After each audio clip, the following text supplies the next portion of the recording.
കുവൈറ്റിൽ തീപിടുത്തത്തിൽ മരിച്ച കോട്ടയം സ്വദേശികളായ രണ്ടുപേരുടെ സംസ്കാര ചടങ്ങുകൾ തുടങ്ങി.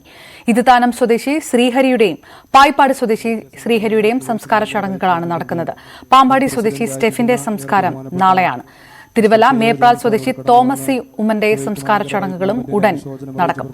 കോട്ടയത്ത് നിന്ന് ജി ശ്രീജിത്തും തിരുവല്ലയിൽ നിന്ന് ശശി നാരായണനും ചേരുന്നു. ശ്രീജിത്തിലേക്ക് സംസ്കാര ചടങ്ങുകൾ പൂർണ്ണമായിക്കൊണ്ടിരിക്കുകയാണോ? ഏത് തരത്തിൽ ആണ് നാട്ടുകാരും ഉറ്റവരും പ്രിയപ്പെട്ടവർക്ക് വിട ചൊല്ലുന്നത്?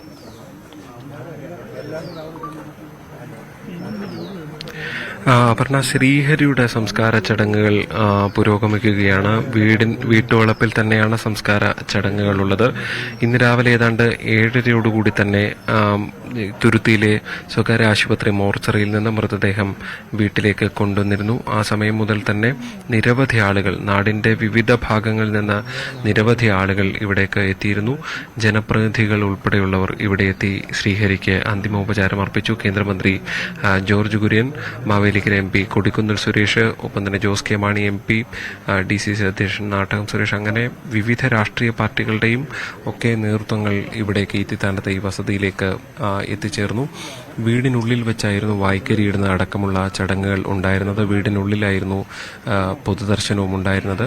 അതിനുശേഷം ഈ ചിതയിലേക്ക് ഏതാണ്ട് 1:10 മൃതദേഹം ചിതയിലേക്ക് എത്തിച്ചത്. ഇപ്പോൾ ചിത കൊളുത്തുന്നതിന് തൊട്ട് മുൻപുള്ള കർമ്മങ്ങൾ തുടരുകയാണ്. ശ്രീഹരിയുടെ സഹോദരൻ തന്നെയാണ് ഈ കർമ്മങ്ങളിൽ പങ്കെടുക്കുന്നത്. എന്തായാലും വളരെ വേദനയോടുകൂടി ഈ കുടുംബം ഒന്നാകെ, ഈ നാടൊന്നാകെ ശ്രീഹരിയുടെ വേർപാടിൽ വേദനിക്കുന്ന കാഴ്ചയാണ് രാവിലെ മുതൽ തന്നെ ഇവിടെ കാണാൻ സാധിച്ചത്. അല്പസമയം മുമ്പ് ശ്രീഹരിയുടെ അമ്മ ദീപയെ ഇവിടേക്ക് കൊണ്ടുവന്നിരുന്നു. വളരെ വേദനയോടുകൂടി പൊട്ടിക്കരയുന്ന ഒരു അമ്മയുടെ കാഴ്ച കഴിഞ്ഞ ദിവസങ്ങളിലൊക്കെ കേരളത്തിൽ വിവിധയിടങ്ങളിൽ കണ്ട ആ കാഴ്ചയുടെ ഒരു തുടർച്ച തന്നെയാണ് ഇത്തിത്താനത്തെ ശ്രീഹരിയുടെ വീട്ടിലും കാണാൻ സാധിച്ചത്. സമാനമായിരുന്നു ഷിബു വർഗീസിന്റെ വീട്ടിലും. പായിപ്പാട് ഇന്ന് രാവിലെ ഏതാണ്ട് 10 മണിയോടുകൂടിയാണ് തിരുവല്ലയിലെ സ്വകാര്യ ആശുപത്രിയിൽ നിന്ന് മൃതദേഹം വീട്ടിലേക്ക് എത്തിച്ചത്. ഏതാണ്ട് 11:30 സെന്റ് ജോർജ് പള്ളിയുടെ പാരിഷ് ഹാളിലേക്ക് മൃതദേഹം കൊണ്ടുവന്നു. അതിനുശേഷം അവിടെ രാവിലെ മുതൽ വിവിധ ഘട്ടങ്ങളായി വൈദികർ നേതൃത്വം നൽകിയ സംസ്കാര ശുശ്രൂഷ ചടങ്ങുകൾ ആരംഭിച്ചിരുന്നു. അതും ഏതാണ്ട് അവസാന ഘട്ടത്തിലേക്ക് എത്തുകയാണ്. എന്തായാലും ഈ സ്ഥലങ്ങളിലെല്ലാം തന്നെ ജനപ്രതിനിധികളും നാടിന്റെ ഒന്നാകെ ആദരം വരുന്ന ഒരു കാഴ്ച തന്നെയാണ് നമുക്ക് കാണാൻ സാധിച്ചത്. ശ്രീഹരിയെ സംബന്ധിച്ച് ശ്രീഹരി കേവലം ഏതാണ്ട് 8 ദിവസം മാത്രമേ ആയിട്ടുള്ളൂ ഈ കുവൈറ്റിലേക്ക് എത്തിയിട്ട്. അവിടെ പിതാവ് പ്രദീപും ശ്രീഹരിയും ഇതേ കമ്പനിയിൽ തന്നെ ജോലി ചെയ്യുകയായിരുന്നു. പക്ഷേ 2 സ്ഥലത്തായിരുന്നു താമസം. അവിടെ എത്തി 8-ാം ദിവസമാണ് ഈ ദാരുണമായ അന്ത്യം സംഭവിക്കുന്നത് എന്നുള്ളതാണ്. എന്തായാലും ചിതയിൽ വിറകുകൾ അടുക്കി അത് തീ കൊളുത്തുന്നതിനുള്ള അവസാനഘട്ട കർമ്മങ്ങളിലേക്ക് കടക്കുകയാണ്. ചടങ്ങുകളുടെ തത്സമയ ദൃശ്യങ്ങളാണ് കണ്ടുകൊണ്ടിരിക്കുന്നത്. 2 സഹോദരങ്ങളാണ് ശ്രീഹരിക്ക് ഉള്ളത്. നാളെയാണ് സ്റ്റെഫിന്റെ സംസ്കാര ചടങ്ങുകൾ പാമ്പാടിയിൽ നടക്കുക. ഏതാണ്ട് എല്ലാ കുടുംബങ്ങളും നാടൊന്നാകെയും ആകെ ഒരു വേദനയിൽ ചേർന്ന് നിൽക്കുന്ന ഒരു കാഴ്ചയാണ് ശ്രീഹരിയുടെ ഇളയ സഹോദരനെ എന്ന് നമുക്ക് ദൃശ്യങ്ങളിൽ കാണാം. അദ്ദേഹമാണ് ഈ ചിതയ്ക്ക് തീ കൊളുത്തുന്നത്. അതിനുവേണ്ടിയുള്ള കർമ്മങ്ങൾ പുരോഗമിച്ചുകൊണ്ടിരിക്കുകയാണ്. അല്പസമയം മുമ്പാണ് ഉള്ളിൽ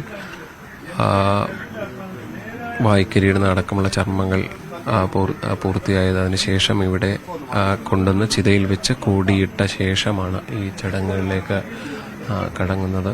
എന്തായാലും ചിതയ്ക്ക് തീ കൊളുത്തുന്നതോടുകൂടി സംസ്കാര ശുശ്രൂഷ ചടങ്ങുകൾ ഏതാണ്ട് പൂർത്തിയാകുന്നു എന്ന് തന്നെ പറയേണ്ടി വരും. വലിയ ജനസഞ്ചയം തന്നെ രാവിലെ മുതൽ തന്നെ ഇവിടെ ഉണ്ടായിരുന്നു. ഈ കുടുംബവുമായി പരിചയമുള്ളവരും ഇല്ലാത്തവരുമായിട്ടുള്ള നിരവധി ആളുകൾ ഇതിൽ പങ്കെടുക്കുന്നു. എന്തായാലും ചിതയ്ക്ക് തീ കൊളുത്തിയിരിക്കുന്നു. സംസ്കാര ശുശ്രൂഷ ചടങ്ങുകൾ പൂർത്തിയാകുകയാണ്. അപർണ, കുവൈറ്റിൽ തീപിടുത്തത്തിൽ മരിച്ച കോട്ടയം സ്വദേശികളുടെ സംസ്കാര ചടങ്ങാണ്. ശ്രീഹരിയുടെ സംസ്കാര ചടങ്ങുകൾ പൂർത്തിയാകുകയാണ്. ഇപ്പോൾ പാമ്പാടി സ്വദേശിയായ സ്റ്റെഫിന്റെ സംസ്കാര ചടങ്ങുകൾ നാളെ നടക്കും.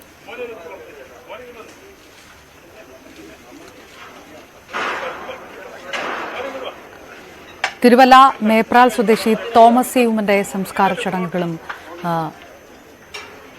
ഉടൻ നടക്കും. ശശിനാരായണനും നമുക്കൊപ്പം ചേരുന്നു. ശശി, സംസ്കാര ചടങ്ങുകൾ എപ്പോഴത്തേക്ക് പൂർണ്ണമാകും? എത്രത്തോളം വേദനയോടുകൂടി നാട് വിട ചൊല്ലുകയാണ് അവർക്ക്? അപർണ, ഇന്നലെ 4 മണിക്കാണ് മേപ്രാൽ സ്വദേശി തോമസ് സി ഉമ്മന്റെ മൃതശരീരം വീട്ടിലെത്തിച്ചത്. ആ സമയം മുതൽ പൊതുദർശന ചടങ്ങുകൾ ആരംഭിച്ചിരുന്നു. നിരവധി പേരാണ് അദ്ദേഹത്തിന് അന്തിമോപചാരം അർപ്പിക്കാനായി വീട്ടിലെത്തുന്നത്.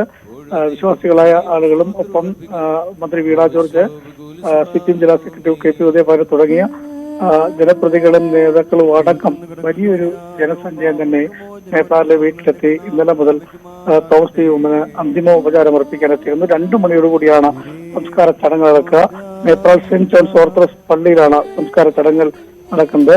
അല്പസമയത്തിനും തന്നെ അതിന്റെ നടപടിക്രമങ്ങളിലേക്ക് പോകും. എന്തായാലും അതീവ ദുഃഖത്തിലാണ് ഈ കുടുംബവും നാട്ടുകാരും. ആകസ്മികമായുള്ള അദ്ദേഹത്തിന്റെ വേർപാട്, ഈ കുവൈറ്റിലെ ദുരന്തവുമായി ബന്ധപ്പെട്ട് പെട്ടെന്നുണ്ടായ വേർപാട് കുടുംബത്തിനുണ്ടാക്കിയ നഷ്ടം വലിയ നഷ്ടം തന്നെയാണ്. ആ ദുഃഖത്തിൽ പങ്കുചേർന്നുകൊണ്ടാണ് ഇത്തരത്തിൽ ആളുകൾ മേപ്പാലിലെ വീട്ടിലേക്ക് എത്തിക്കൊണ്ടിരിക്കുന്നത്. ഇന്നലെ 4 മണിക്ക് തുടങ്ങിയ പൊതുദർശന ചടങ്ങ് ഇപ്പോഴും തുടരുകയാണ്. വലിയ ദുഃഖമായ ഒരു അന്തരീക്ഷത്തിൽ തന്നെയാണ് ചടങ്ങ് നടക്കുന്നത്. മേപ്പാൽ സെന്റ് ജോർജ് ഓർത്തഡോക്സ് പള്ളിയിൽ 2 മണിയോടുകൂടി സംസ്കാര ചടങ്ങുകൾ പൂർത്തിയാകുന്ന രീതിയിലാണ് ഇപ്പോൾ ക്രമീകരിച്ചിട്ടുള്ളത്. വിശ്വാസികളും പുരോഹിതന്മാരും അടക്കമുള്ള ആളുകൾ ഇപ്പോൾ തോമസ് സി ഉമ്മന്റെ വീട്ടിലേക്ക് എത്തി കർമ്മങ്ങളിൽ പങ്കെടുത്തുകൊണ്ടിരിക്കുകയാണ്. അപർണ, തിരുവല്ല മേപ്രാൽ സ്വദേശി തോമസ് സി ഉമ്മന്റെ സംസ്കാര ചടങ്ങുകളും പൂർണ്ണമായിക്കൊണ്ടിരിക്കുന്നു. വിവരങ്ങളാണ് ശശിനാരായണനും നൽകിയത്.